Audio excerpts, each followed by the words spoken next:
ফের মর্মান্তিক সড়ক দুর্ঘটনা পূর্ব বর্ধমানের ১৯ নম্বর জাতীয় সড়কে মেমারির আলিপুর এলাকায়। দুর্ঘটনাস্থলে ক্ষুব্ধ এলাকার বাসিন্দারা ট্রাফিক পুলিশ এবং সিভিক ভলেন্টিয়ারদের নিরাপত্তায় নজরদারি নিয়ে ক্ষোভ জানিয়েছেন তারা। দুর্ঘটনায় গুরুতর জখম এক ব্যক্তি রক্তাক্ত অবস্থায় রাস্তায় কাতরাচ্ছেন, চিৎকার করছেন তার পাশে থাকা স্ত্রী।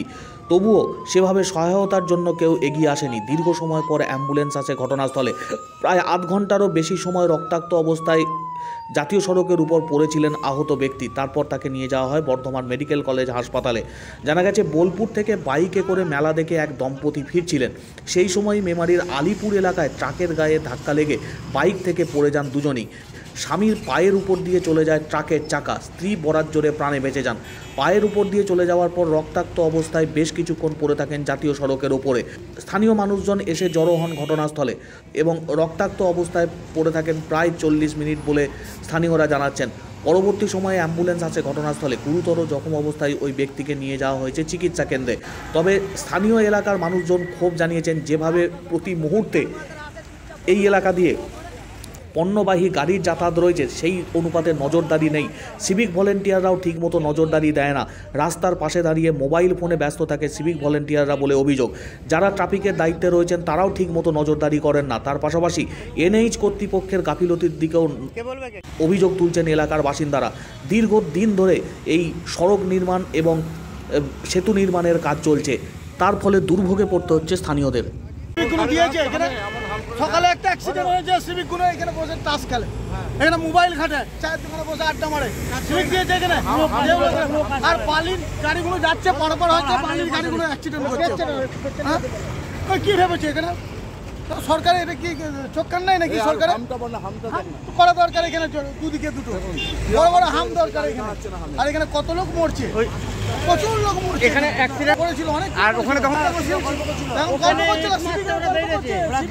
আমি তো মেমারি থানায় ফোন করেছিলাম যে সিভিক এখানে আসে না, থাকে না। এখানে মূল দায়িত্ব পড়বে এনএইচ এর ঘাড়ে, কারণ এনএইচ এর কাজের এই লুজ থাকার জন্য এখানে এলাকার মানুষ লুজার হচ্ছে। এখানে মানুষ পারাপার করা প্রায় মাঝে মধ্যে ঘটনা এরকম অঘটন ঘটছে। এর দায়ভারটা কিন্তু সম্পূর্ণটা এনএইচ এর ঘাড়ে চাপবে। একটা ব্রিজ নিয়ে যদি ওরা 3 বছর ধরে না ঠিকঠাকভাবে এখানে কোনো কাজ হচ্ছে না। এখানে কোথা থেকে ফ্লাইওভারগুলো এনে ফেলছে, এলাকার মানুষকে জ্বালিয়ে পুড়ি ছারকার করে দিচ্ছে। একটু যদি হাওয়া দেয় এলাকার মানুষের এখানে বসবাস করা খুব মুশকিল হয়ে যাচ্ছে। এই জিনিসগুলো এগুলো ফেলছে, ডাস্টগুলো, এই ডাস্টগুলোকে ওরা না জল দিচ্ছে, না এগুলোকে কোনো পরিপাটি করছে। একটু হাওয়া দিলে গোটা গ্রাম ভর্তি হয়ে যাচ্ছে।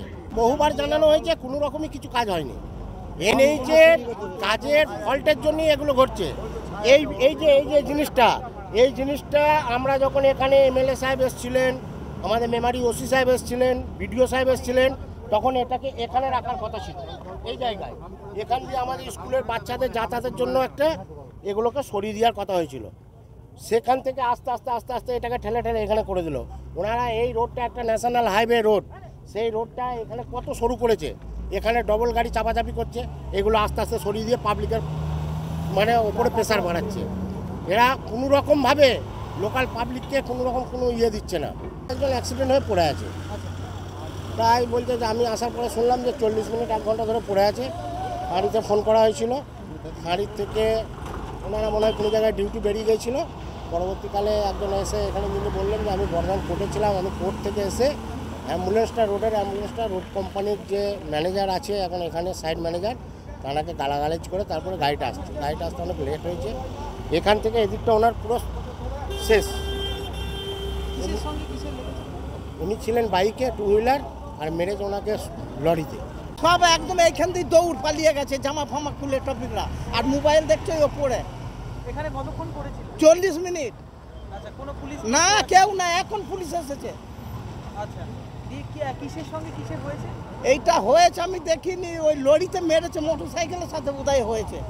আচ্ছা, দিয়ে মোটরসাইকেল কি একজন চালাচ্ছে? না, একজন চালাচ্ছিল, একজন বউটা ছিল চেপে, ও সাইডে পড়েছে আর ওর ওপর দিয়ে লরি চলে গেছে। আচ্ছা, তারপরে ওইভাবেই পড়েছিল? হ্যাঁ, ওইভাবেই পড়েছিল। ইয়েতে মোবাইল দেখছে ওখানে ছিল। হ্যাঁ, ওরা তারপরে যখন জনগণ খেপে গেছে তখন পালিয়ে গেল একদম সব।